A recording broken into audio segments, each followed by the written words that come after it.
The Festival by H.P. Lovecraft. Something in Latin. By Lactantius. I don't know what it says. Efficiunt Daemones, that's the first part. I was far from home, and the spell of the eastern sea was upon me. In the twilight I heard it pounding on the rocks, and I knew it lay just over the hill where the twisting willows writhed against the clearing sky, and the first stars of evening. And because my fathers had called me to the old town beyond, I pushed on through the shallow, new-fallen snow along the road that soared lonely up to where Aldebaran twinkled among the trees, on toward the very ancient town I had never seen but often dreamed of. It was the Yuletide, what men call Christmas, though they know in their hearts it is older than Bethlehem and Babylon, older than Memphis and mankind. It was the Yuletide, and I had come at last to the ancient sea town where my people had dwelt and kept festival in the elder time, when festival was forbidden, where also they had commanded their sons to keep festival once every century, that the memory of primal secrets might not be forgotten. Mine were an old people, and were old even when this land was settled 300 years before. And they were strange, because they had come as dark, furtive folk from opiate southern gardens of orchids, and spoken another tongue before they learned the tongue of the blue-eyed fishers. And now they were scattered, and shared only the rituals of mysteries that none living could understand. I was the only one who came back that night to the old fishing town as the legend bade, for only the poor and the lonely remember. Then beyond the hill's crest, I saw Kingsport, outspread frostily in the gloaming, snowy Kingsport with its ancient vanes and steeples, ridge-poles and chimney-pots, wharves and small bridges, willow trees and graveyards, endless labyrinths of steep, narrow, crooked streets, and dizzy church-crowned central peak that time durst not touch. Ceaseless mazes of colonial houses piled and scattered at all angles and levels, like a child's disordered blocks. Antiquity hovering on gray wings over winter-whitened gables and gambrel roofs. Fanlights and small-paned windows, one by one gleaming out in the cold dusk to join Orion and the archaic stars. And against the rotting wharves the sea pounded, the secretive, immemorial sea out of which the people had come in the elder time. Beside the road, at its crest, a still higher summit rose, bleak and windswept, and I saw that it was a burying ground, where black gravestones stuck ghoulishly through the snow, like the decayed fingernails of a gigantic corpse. The printless road was very lonely, and sometimes I thought I heard a distant, horrible creaking, as of a gibbet in the wind. They had hanged 4 kinsmen of mine for witchcraft in 1692, but I did not know just where. As the road wound down the seaward slope, I listened for the merry sounds of a village at evening, but did not hear them. Then I thought of the reason, and felt that these old Puritan folk might well have Christmas customs strange to me, and full of silent, hearthside prayer. So after that I did not listen for merriment or look for wayfarers, but kept on down past the hushed, lighted farmhouses and shadowy stone walls to where the signs of ancient shops and sea taverns creaked in the salt breeze, and the grotesque knockers of pillared doorways glistened along deserted, unpaved lanes in the light of little curtained windows. I had seen maps of the town, and knew where to find the home of my people. It was told that I should be known and welcomed, for a village legend lives long. So I hastened through Back Street to Circle Court, and across the fresh snow on the one full flagstone pavement in the town, to where Green Lane leads off behind the market house. The old maps still held good, and I had no trouble, though at Arkham they must have lied when they said the trolleys ran to this place, since I saw not a wire overhead. Snow would have hid the rails in any case. I was glad I had chosen to walk, for the white village had seemed very beautiful from the hill, and now I was eager to knock at the door of my people, the 7th house on the left in Green Lane, with an ancient peaked roof and jutting second story, all built before 1650. There were lights inside the house when I came upon it, and I saw from the diamond window panes that it must have been kept very close to its antique state. The upper part overhung the narrow grass-grown street and nearly met the overhanging part of the house opposite, so that I was almost in a tunnel, with the low stone doorstep wholly free from snow. There was no sidewalk, but many houses had high doors reached by double flights of steps with iron railings. It was an odd scene, and because I was strange to New England, I had never known its like before. Though it pleased me, I would have relished it better if there had been footprints in the snow, and people in the streets, and a few windows without drawn curtains. When I sounded the archaic iron knocker, I was half afraid. Some fear had been gathering in me, perhaps because of the strangeness of my heritage, and the bleakness of the evening, and the queerness of the silence in that aged town of curious customs. And when my knock was answered, I was fully afraid, because I had not heard any footsteps before the door creaked open. But I was not afraid long, for the gowned, slippered old man in the doorway had a bland face that reassured me, and though he made signs that he was dumb, he wrote a quaint and ancient welcome with the stylus and wax tablet he carried. He beckoned me into a low, candle-lit room with massive exposed rafters and dark, stiff, sparse furniture of the 17th century. The past was vivid there, for not an attribute was missing. There was a cavernous fireplace and a spinning wheel at which a bent old woman in loose wrapper and deep poke bonnet sat back toward me, silently spinning despite the festive season.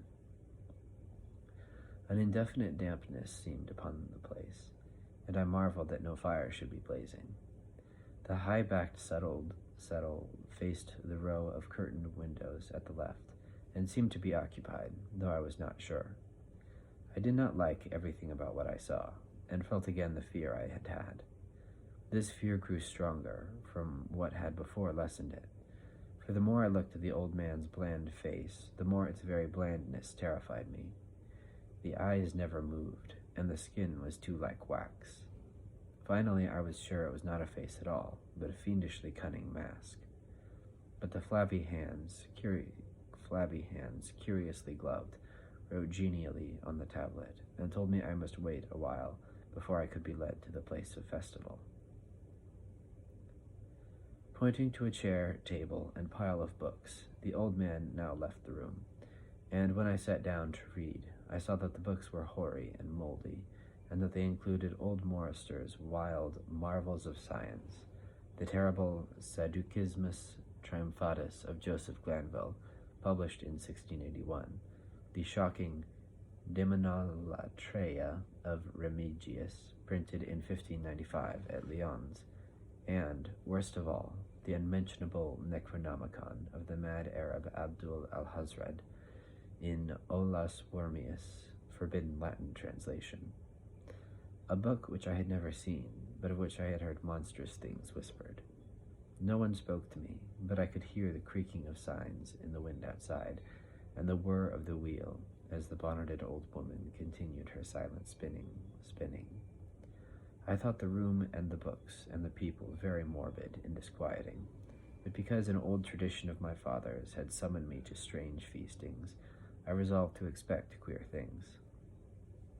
So I tried to read, and soon became tremblingly absorbed by something I found in that accursed Necronomicon, a thought and a legend too hideous for sanity or consciousness. But I disliked it when I fancied I heard the closing of one of the windows, that the settle faced, as if it had been stealthily opened. It had seemed to follow a whirring that was not of the old woman's spinning wheel.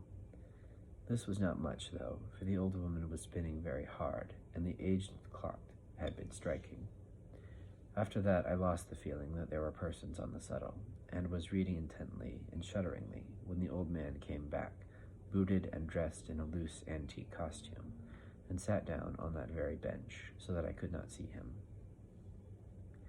It was certainly nervous waiting, and the blasphemous book in my hands made it doubly so.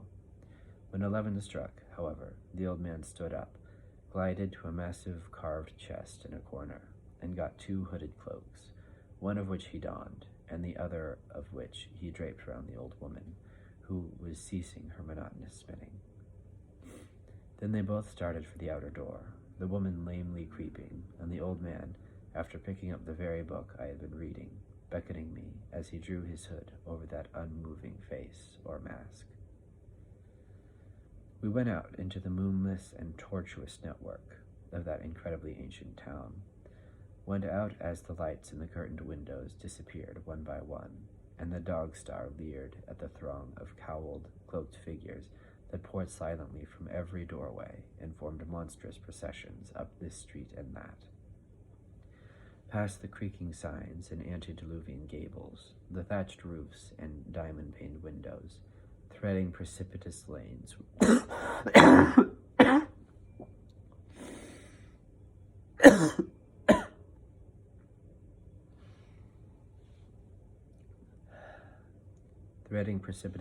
where decaying houses overlapped and crumbled together, gliding across open courts and churchyards where the bobbing lanthorns made eldritch, drunken constellations.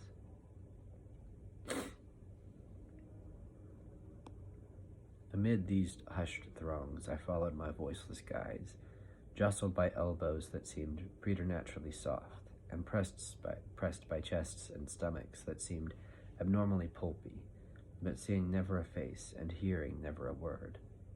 Up, up the eerie columns slithered, and I saw that all the travelers were converging as they flowed near a sort of focus of crazy alleys at the top of a high hill in the center of the town, where perched a great white church. I had seen it from the road's crest when I looked at Kingsport in the new dusk, and it had made me shiver because Aldebaran had seemed to balance itself a moment on the ghostly spire.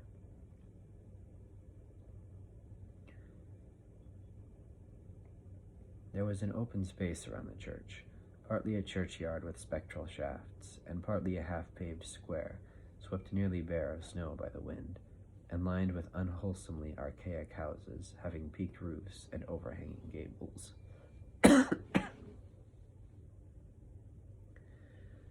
Death fires danced over the tombs, revealing gruesome vistas, though queerly failing to cast any shadows. Past the churchyard, where there were no houses, I could see over the hill's summit and watch the glimmer of stars on the harbor, though the town was invisible in the dark. Only once in a while a lanthorn bobbed horribly through serpentine alleys on its way to overtake the throng that was now slipping speechlessly into the church. I waited till the crowd had oozed into the black doorway, until all the stragglers had followed. The old man was pulling at my sleeve, and I was determined to be the last. Then I finally went, the sinister man and the old spinning woman before me, crossing the threshold into that swarming temple of unknown darkness. I turned once to look at the outside world, as the churchyard phosphorescence cast a sickly glow on the hilltop pavement. As the churchyard phosphorescence cast a sickly glow on the hilltop pavement, and as I did so, I shuddered.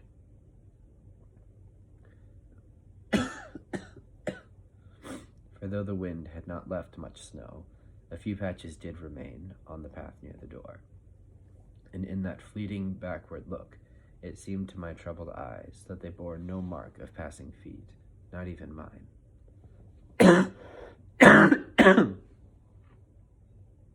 The church was scarce lighted by all the lanthorns that had entered it, for most of the throng had already vanished.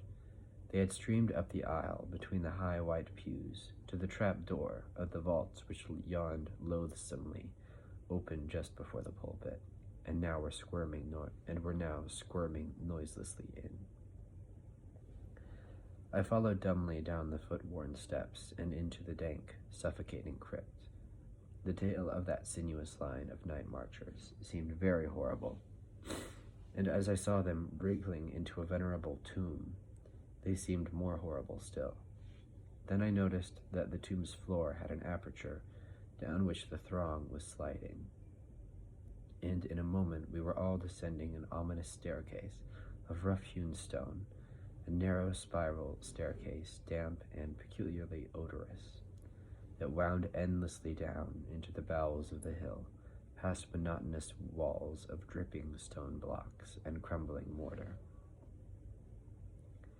It was a silent, shocking descent, and I observed after a horrible interval that the walls and steps were changing in nature, as if chiseled out of the solid rock. What mainly troubled me was that the myriad footfalls made no sound and set up no echoes.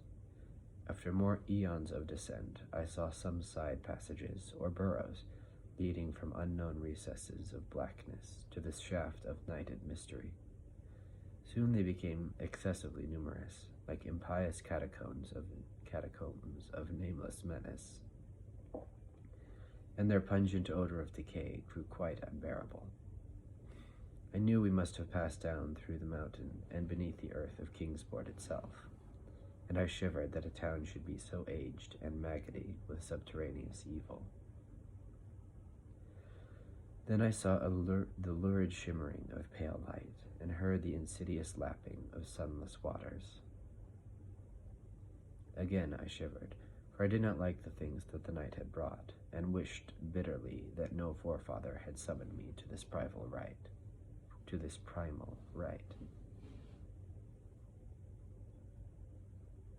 As the steps and the passage grew broader, I heard another sound, the thin, whining mockery of a feeble flute, and suddenly there spread out before me the boundless vista of an inner world, a vast fungus shore, litten by a belching column of sick greenish flame, and washed by a wide oily river that flowed from abysses frightful and unsuspected to join the blackest gulfs of immemorial ocean. Fainting and gasping, I looked at that unhallowed Erebus of Titan toadstools, leprous fire, and slimy water, and saw the cloaked throngs forming a semicircle around the blazing pillar. It was the Yule rite, older than man and fated to survive him, the primal rite of the solstice and of spring's promise beyond the snows, the rite of fire and evergreen, light and music. And in the Stygian grotto, I saw them do the rite, and adore the sick pillar of flame, and throw into the water handfuls gouged out of the viscous vegetation which glittered green in the chlorotic glare. I saw this, and I saw something amorphously squatted, far away from the light, piping noisomely on a flute, and as the thing piped, I thought I heard noxious, muffled flutterings in the fetid darkness where I could not see. But what frightened me most was that flaming column, spouting volcanically from depths profound and inconceivable, casting no shadows as healthy flames should, and coating the nitrous stone above with a nasty, venomous verdigris. For in all that seething combustion no warmth lay, but only the clamminess of death and corruption. The man who had brought me now squirmed to a point directly beside the hideous flame, and made stiff, ceremonial motions to the semicircle he faced. At certain stages of the ritual, they did groveling obeisance, especially when he held above his head that abhorrent Necronomicon he had taken with him. And I shared all the obeisances, because I had been summoned to this festival by the writings of my forefathers. Then the old man made a signal to the half-seen flute player in the darkness, which player thereupon changed its feeble drone to a scarce louder drone in another key, precipitating as it did so a horror unthinkable and unexpected. At this horror I sank nearly to the lichened earth, transfixed with a dread not of this nor any world, but only of the mad spaces between the stars. Out of the unimaginable blackness, beyond the gangrenous glare of that cold flame, out of the Tartarian leagues, through which that oily river rolled uncanny, unheard, and unsuspected, there flopped rhythmically a horde of tame, trained, hybrid winged things that no sound eye could ever wholly grasp, or sound brain ever wholly remember. They were not altogether crows, nor moles, nor buzzards, nor ants, nor vampire bats, nor decomposed human beings, but something I cannot and must not recall. They flopped limply along, half with their webbed feet and half with their membranous wings, and as they reached the throng of celebrants, the cowled figures seized and mounted them, and rode off one by one along the reaches of that unlighted river, into pits and galleries of panic, where poison springs feed frightful and undiscoverable cataracts. The old spinning woman had gone with the throng, and the old man remained only because I had refused when he motioned me to seize an animal and ride like the rest. I saw when I staggered to my feet that the amorphous flute player had rolled out of sight, but that two of the beasts were patiently standing by. As I hung back, the old man produced his stylus and tablet, and wrote that he was the true deputy of my fathers, who had founded the Yule worship in this ancient place, that it had been decreed that I should come back, and that the most secret mysteries were yet to be performed. He wrote this in a very ancient hand, and when I still hesitated, he pulled from his loose robe a seal ring and a watch, both with my family arms, to prove that he was what he said. But it was a hideous proof, because I knew from old papers that that watch had been buried with my great-great-great-grandfather in 1698. Presently the old man drew back his hood and pointed to the family resemblance in his face, but I only shuddered, because I was sure that the face was merely a devilish waxen mask. The flopping animals were now scratching restlessly at the lichens, and I saw that the old man was nearly as restless himself. When one of the things began to waddle and edge away, he turned quickly to stop it, so that the suddenness of his motion dislodged the waxen mask from what should have been his head.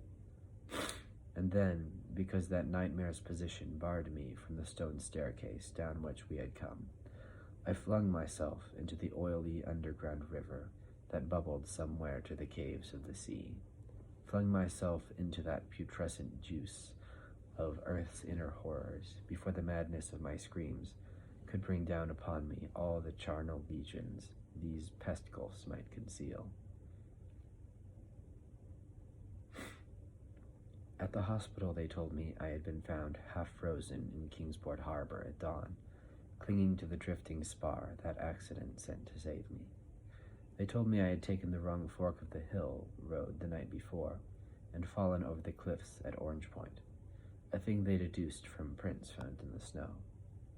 There was nothing I could say, because everything was wrong. Everything was wrong, with the broad window showing a sea of roofs, in which only about 1 in 5 was ancient, and the sound of trolleys and motors in the streets below. They insisted that this was Kingsport, and I could not deny it.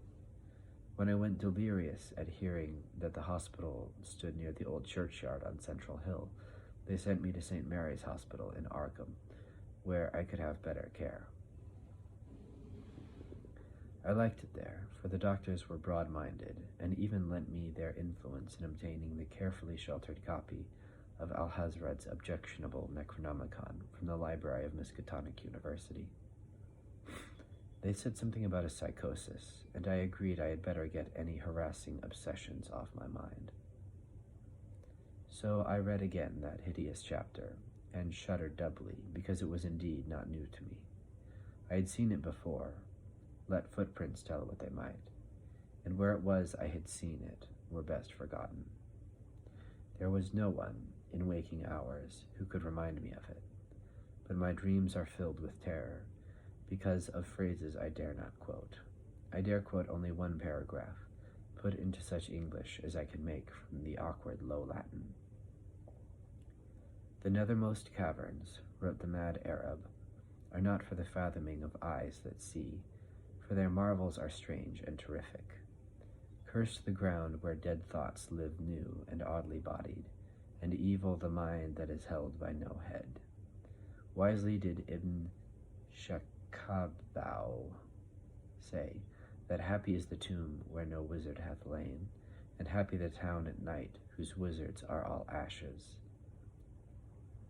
For it is of old rumor that the soul of the devil brought hastes, not from his charnel clay, but fats and instructs the very worm that gnaws, till out of corruption horrid life springs, and the dull scavengers of earth wax crafty to vex it, and swell monstrous to plague it.